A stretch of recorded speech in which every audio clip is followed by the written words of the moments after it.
Hello everyone, welcome to my YouTube channel UPSC with Rashmi. UP PCS 2024 prelims exam के लिए आज हमारा mock test number 5 है। 4 mock test हम ऑलरेडी कंप्लीट कर चुके हैं। अगर आपने नहीं देखा है तो आप देख सकते हैं। शुरू करते हैं आज का वीडियो। हमारा फर्स्ट क्वेश्चन है, बिग बैंग सिद्धांत निम्नलिखित के उद्भव की व्याख्या करता है। ऑप्शन है ए स्तनधारी जीव, ऑप्शन बी हिमयुग, ऑप्शन सी ब्रह्मांड और ऑप्शन डी महासागर। यानी बिग बैंग सिद्धांत किसके उद्भव की व्याख्या करता है? इसका सही आंसर है ऑप्शन नंबर सी ब्रह्मांड। बिग बैंग सिद्धांत को महाविस्फोटक सिद्धांत भी कहा जाता है और बिग बैंग सिद्धांत ब्रह्मांड की उत्पत्ति की व्याख्या करता है। बिग बैंग सिद्धांत का प्रतिपादन किया गया था जॉर्ज लीमैत्रे के द्वारा 1927 में, जबकि इसे बिग बैंग नाम दिया गया था 1949 में फ्रेड होयल के द्वारा। ये भी आपको ध्यान रखना है। नेक्स्ट क्वेश्चन देखते हैं। नेक्स्ट क्वेश्चन है, प्रधान यामोत्तर गुजरती है। यानी प्रधान यामोत्तर जो 0 डिग्री की देशांतर रेखा है वो किन देशों से होकर गुजरती है? नंबर 1 अल्जीरिया से, नंबर 2 फ्रांस से, नंबर 3 नाइजीरिया से और नंबर 4 पुर्तगाल से। तो 0 डिग्री की देशांतर रेखा 9 देशों से होकर गुजरती है, लगभग 9 देशों से। कौन कौन से हैं? यूके यानी United Kingdom, France, Spain, Algeria, Mali, Faso, Ghana, Togo और अंटार्कटिका। इन देशों से होकर 0 डिग्री की देशांतर रेखा, जिसे हम प्रधान यामोत्तर कहते हैं, वो गुजरती है। तो इनमें से कौन से होंगे? अल्जीरिया से भी गुजरती है, फ्रांस से भी गुजरती है, लेकिन नाइजीरिया और पुर्तगाल से नहीं गुजरती है। इसलिए इसका सही आंसर होगा 1 और 2 सही है, यानी ऑप्शन नंबर ए हमारा सही आंसर है। नेक्स्ट क्वेश्चन देखते हैं। नेक्स्ट क्वेश्चन है, राज्य सरकार के मंत्रियों के वेतन एवं भत्तों का निर्धारण किया जाता है। ऑप्शन है ए मुख्यमंत्री के द्वारा, ऑप्शन बी राज्यपाल के द्वारा, ऑप्शन सी मुख्य सचिव के द्वारा और ऑप्शन डी राज्य विधानसभा के द्वारा। इसका सही आंसर है ऑप्शन नंबर डी राज्य विधानसभा के द्वारा। राज्य सरकार के मंत्रियों के वेतन और भत्ते का निर्धारण राज्य विधानसभा के द्वारा विधि बनाकर किया जाता है। इसलिए इसका सही answer option number D. Next question.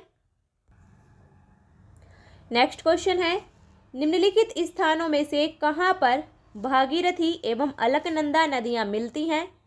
Option है A Devprayag, option B Karnaprayag, option C Vishnuprayag और ऑप्शन डी रुद्रप्रयाग। तो भागीरथी और अलकनंदा नदियां जहां मिलती हैं उस संगम को कहते हैं देवप्रयाग। इसलिए इसका सही आंसर है ऑप्शन नंबर ए। देवप्रयाग भागीरथी और अलकनंदा नदियों का संगम है। आगे भी देख लेते हैं जो दूसरे प्रयाग दिए हुए हैं। कर्णप्रयाग, कर्णप्रयाग में बनता है अलकनंदा और पिंडार नदियों के संगम से बनता है कर्णप्रयाग। विष्णुप्रयाग अलकनंदा और धौलीगंगा नदियों के संगम से बनता है विष्णुप्रयाग। और रुद्रप्रयाग अलकनंदा और मंदाकिनी नदियों के संगम से बनता है रुद्रप्रयाग। यह आपको ध्यान रखना है। इसमें एक इम्पोर्टेंट पॉइंट, सभी प्रयागों में अलकनंदा नदी कॉमन रहेगी, बाकी दूसरी नदी चेंज होगी, लेकिन अलकनंदा नदी सभी में रहेगी। ये ध्यान रखना है। Next question. नेक्स्ट क्वेश्चन है, वह सीमा जिसके बाहर तारे आंतरिक मृत्यु से ग्रसित होते हैं कहलाती है। ऑप्शन है ए चंद्रशेखर सीमा, ऑप्शन बी एडिंगटन सीमा, ऑप्शन सी होयल सीमा और ऑप्शन डी फाउलर सीमा। इसका सही आंसर है ऑप्शन नंबर ए चंद्रशेखर सीमा। वह सीमा जिसके बाहर तारे आंतरिक मृत्यु से ग्रसित होते हैं उसे कहते हैं चंद्रशेखर सीमा। और चंद्रशेखर सीमा का निर्धारण किया गया था 1931 में भारतीय भौतिक वैज्ञानिक सुब्रमण्यम चंद्रशेखर के द्वारा। उनके नाम पर ही इसका नाम रखा गया है चंद्रशेखर सीमा। इसलिए इसका सही आंसर है ऑप्शन नंबर ए। Next question. नेक्स्ट क्वेश्चन है, उत्तर पूर्वी भारत के पहाड़ी एवं जंगली क्षेत्रों में निम्नलिखित में से कौन सा एक प्रजातीय समूह पाया जाता है? ऑप्शन है A Dinaric, option B Mediterranean, option C Mongoloid और ऑप्शन डी प्रोटो ऑस्ट्रेलाइड। इसका सही आंसर है ऑप्शन नंबर सी मंगोलाइड। उत्तर पूर्वी भारत के पहाड़ी और जंगली क्षेत्रों में मंगोलाइड प्रजाति समूह पाया जाता है। नेक्स्ट क्वेश्चन है सूची 1 को सूची 2 से मिलाना है। एक तरफ है संविधान के अनुच्छेद और दूसरी तरफ है उनसे संबंधित विषय।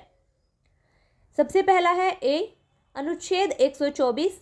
अनुच्छेद 124 का संबंध है संघीय न्यायपालिका से, तो ए का है हमारा 1।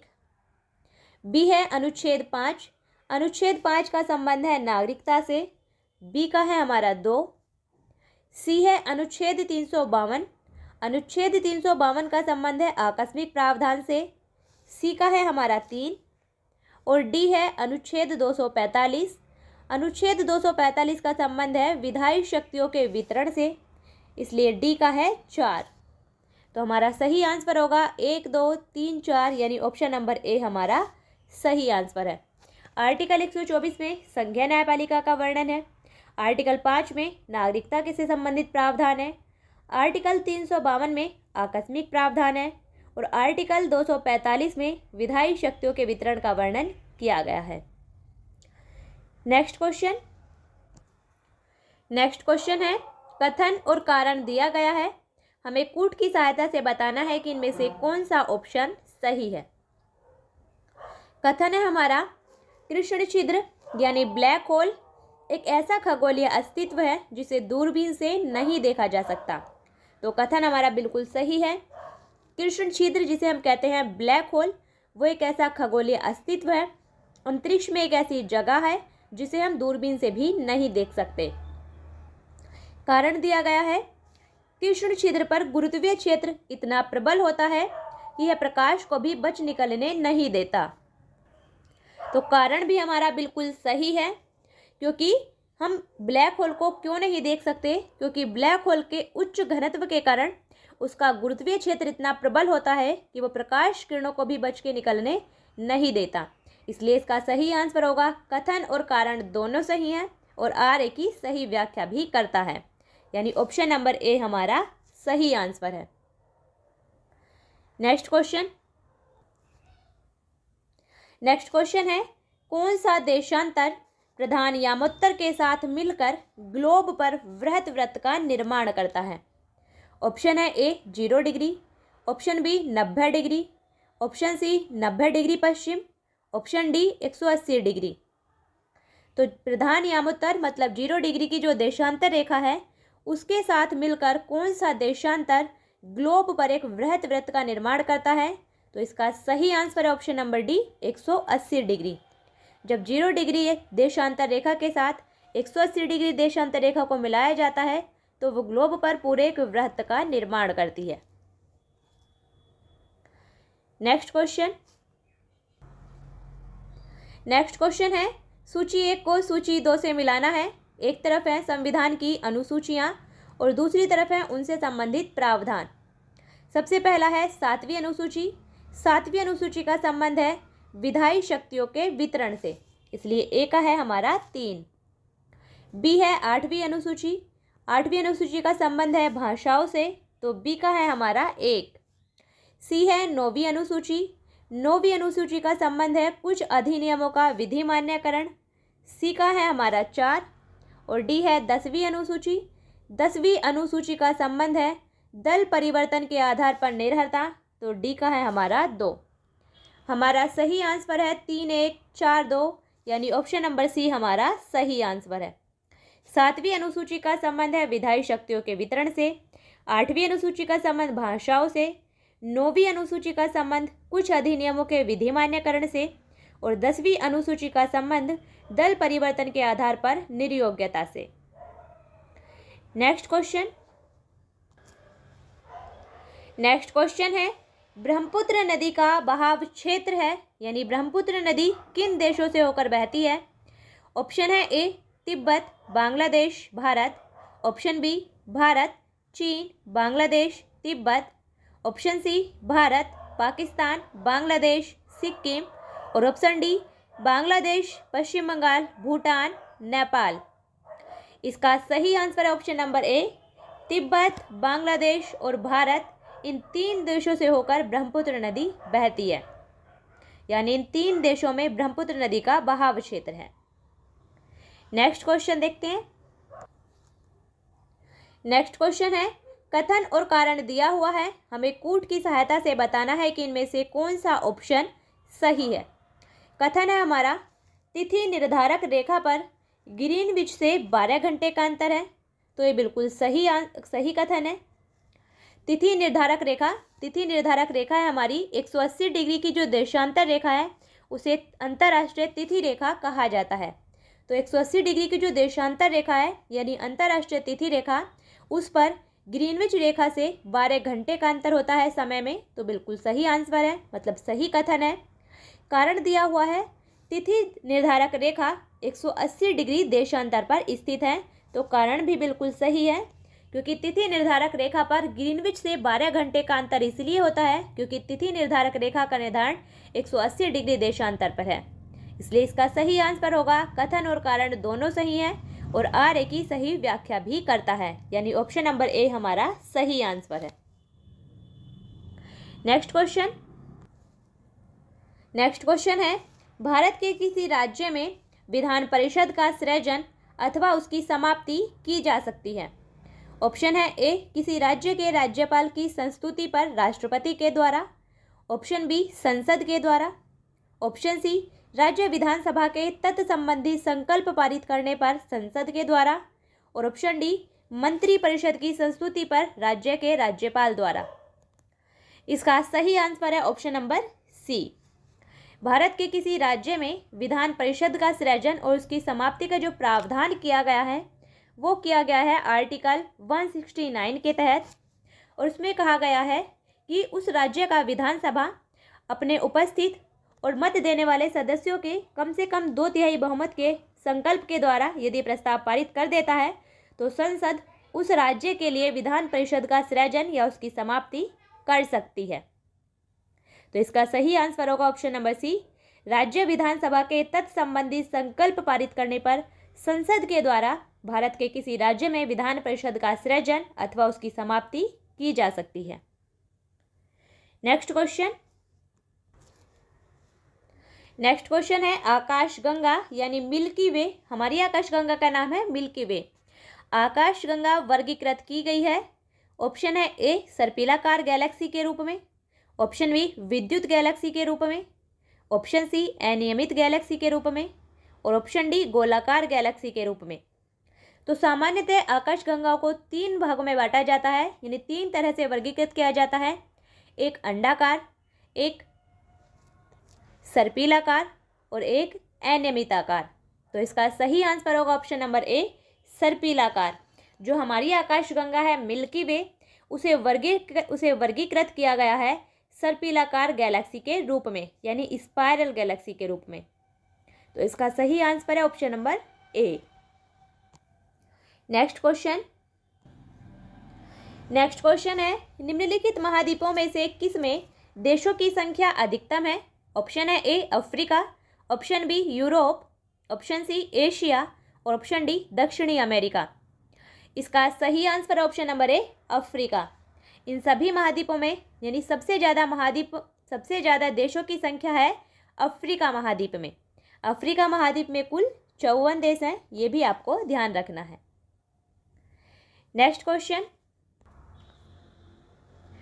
क्वेश्चन है, दक्षिण भारत की नदियाँ प्रमुख रूप से निम्न में से कौन सा अपवाह तंत्र रखती हैं। ऑप्शन है ए अरिय, ऑप्शन बी खंडित, ऑप्शन सी वृक्षनुमा और ऑप्शन डी जालीदार। इसका सही आंसर है ऑप्शन नंबर सी वृक्षनुमा। दक्षिण भारत की नदियाँ प्रमुख रूप से वृक्षनुमा अपवाह तंत्र का निर्माण करती हैं। नेक्स्ट क्वेश्चन है, निम्नलिखित में से कौन सा एक सुमेलित नहीं है। यहाँ हमें 4 ऑप्शन दिए गए हैं, हमें बताना है कि इनमें से कौन सा गलत सुमेलित है। ऑप्शन नंबर ए है बिहू, बिहू असम का है, बिल्कुल सही सुमेलित है। लोकगीत है। बिहू असम का लोकगीत है। बी है ओणम, यानी ऑप्शन नंबर बी है ओणम। ओणम केरल का है, ना कि आंध्र प्रदेश का, इसलिए हमारा गलत है और हमें गलत ही बताना था, इसलिए इसका सही answer option number B, Onam Kerala का लोकगीत है।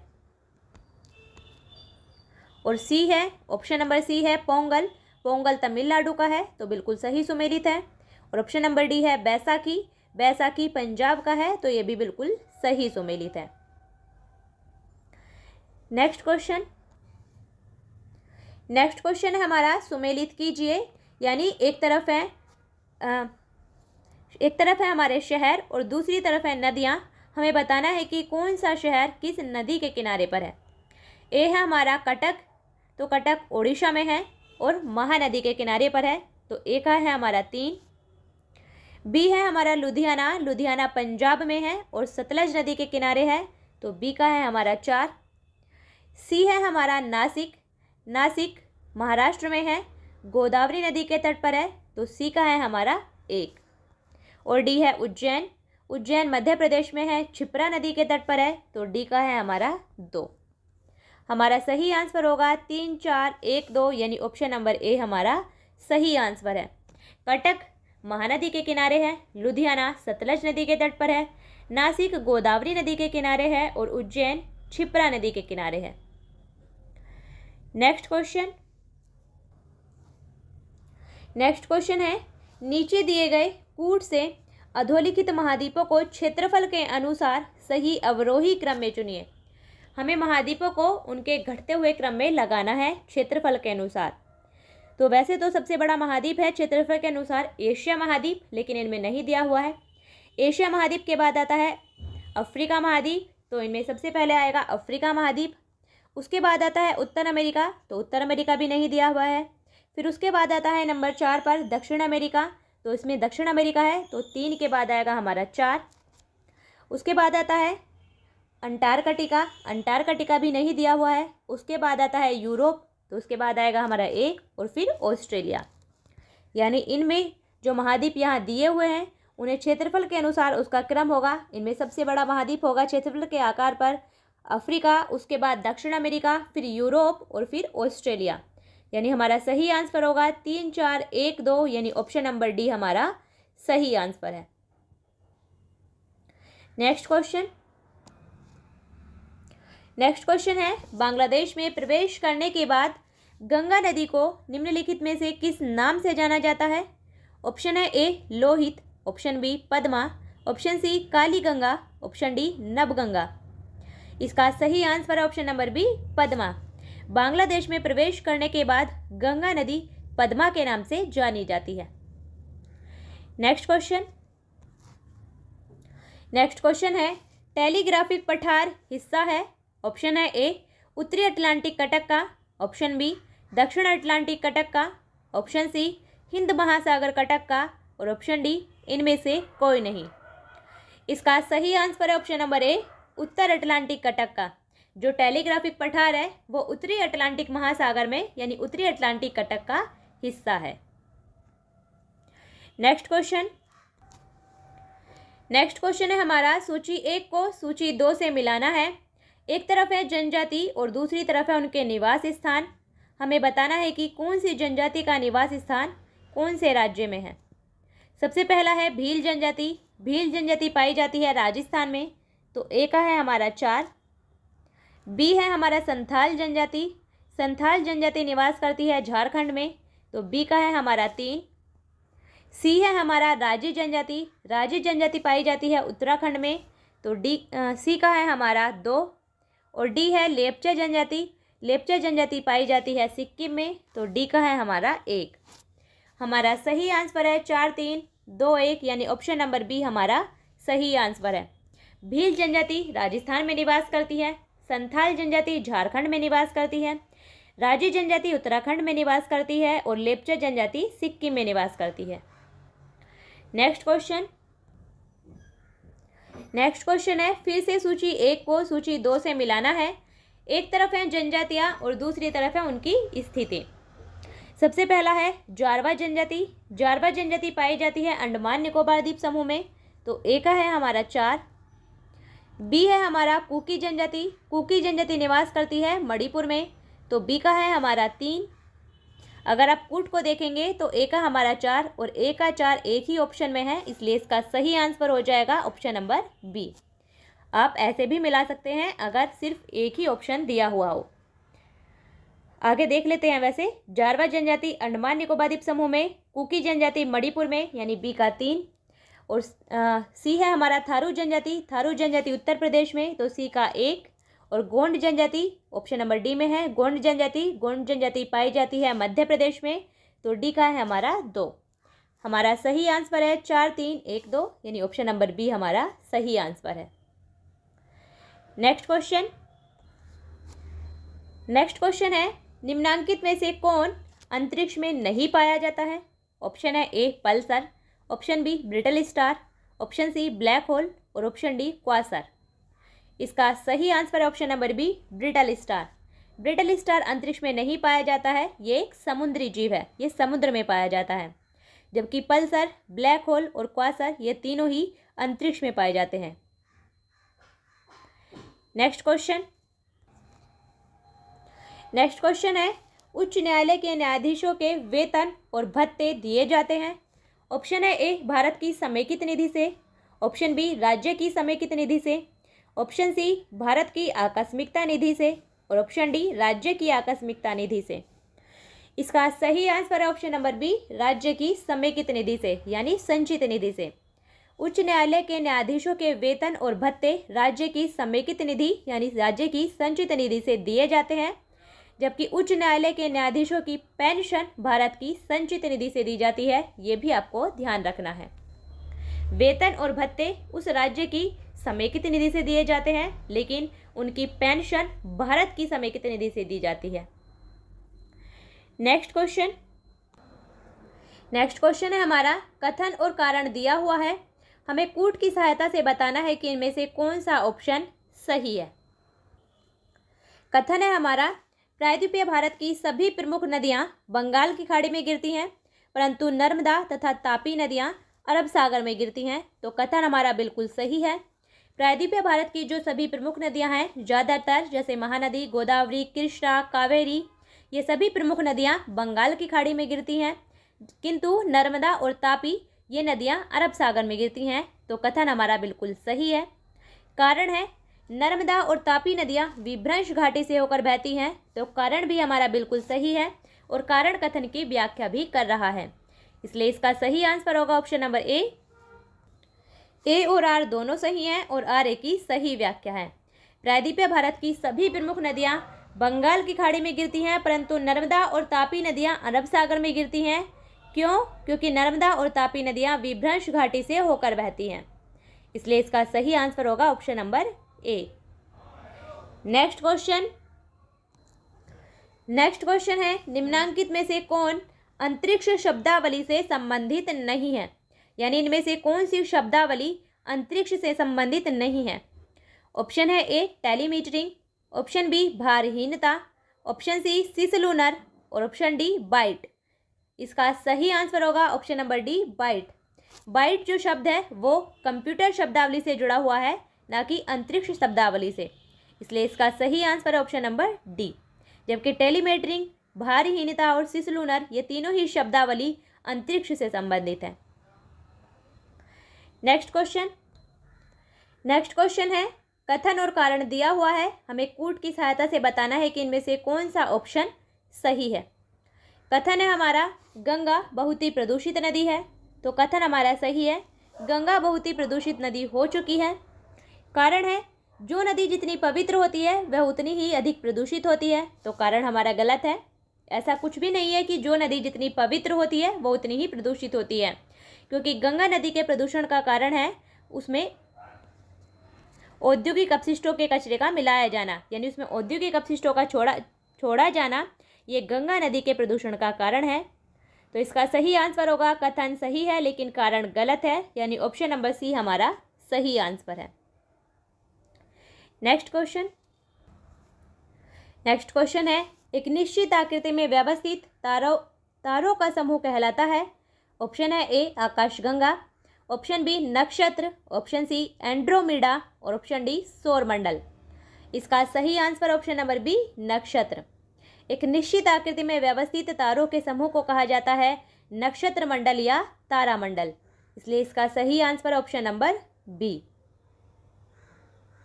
नेक्स्ट क्वेश्चन है, जब ग्रीनविच में मध्याह्न है, एक जगह का स्थानीय समय 5 बजे शाम है, निम्नलिखित में से कौन सा यामोत्तर है जिस पर उपर्युक्त जगह अवस्थित है? ग्रीनविच मतलब 0 डिग्री की देशांतर रेखा पर दोपहर के 12 बजे हैं। जब हम 0 डिग्री की देशांतर से पूर्व की तरफ जाते हैं तो समय में प्रति 15 देशांतर पर 1 घंटे की वृद्धि होती है और 0 डिग्री से पश्चिम की तरफ जाने पर समय में प्रति 15 डिग्री देशांतर पर 1 घंटे की कमी आती है। तो जब ग्रीनविच पर मध्याह्न है यानी दोपहर के 12 बजे हैं तो एक जगह का स्थानीय समय 5 बज रहे हैं, शाम के 5 बजे हुए हैं, तो मतलब समय में कितना अंतर होगा? 5 घंटे का। समय में 5 घंटे का अंतर होगा। तो जब 15 डिग्री देशांतर पर 1 घंटे का अंतर होता है तो 5 बजने के लिए कितने घंटे का अंतर होना चाहिए? 15 पंजे 75 यानी 75 डिग्री का अंतर होना चाहिए। और वो कौन सा 75 डिग्री होगा? पूर्व में, क्योंकि समय मध्याह्न समय से आगे है, इसलिए हमारा सही आंसर होगा ऑप्शन नंबर ए 75 डिग्री पूर्व। वो स्थान होगा ग्रीनविच स्थान से 75 डिग्री पूर्व, जहाँ पर शाम के 5 बजे होंगे जब ग्रीनविच पर दोपहर के 12 बजे होंगे, क्योंकि ग्रीनविच रेखा से जो 0 डिग्री की देशांतर रेखा है उसे ग्रीनविच रेखा भी कहा जाता है, क्योंकि 0 डिग्री की देशांतर रेखा से यानी ग्रीनविच रेखा से पूर्व की तरफ जाने पर समय में प्रति 15 डिग्री देशांतर 1 घंटे की वृद्धि हो जाती है। इसलिए 5 घंटे की वृद्धि के लिए हमें 75 डिग्री देशांतर चलना होगा, तो इसलिए इसका सही आंसर होगा ऑप्शन नंबर ए। यह था हमारा आज का वीडियो, जिसमें हमने पॉलिटी से रिलेटेड, ज्योग्राफी से रिलेटेड कई क्वेश्चन डिस्कस किए हैं। यह हमारा मॉक टेस्ट नंबर 5 था। 4 मॉक टेस्ट हम ऑलरेडी कंप्लीट कर चुके हैं। अगर आपने नहीं देखा है तो आप देख सकते हैं। अच्छे से पढ़िए, रिवाइज करिए। फिर मिलते हैं नेक्स्ट वीडियो में। तब तक के लिए बेस्ट ऑफ लक।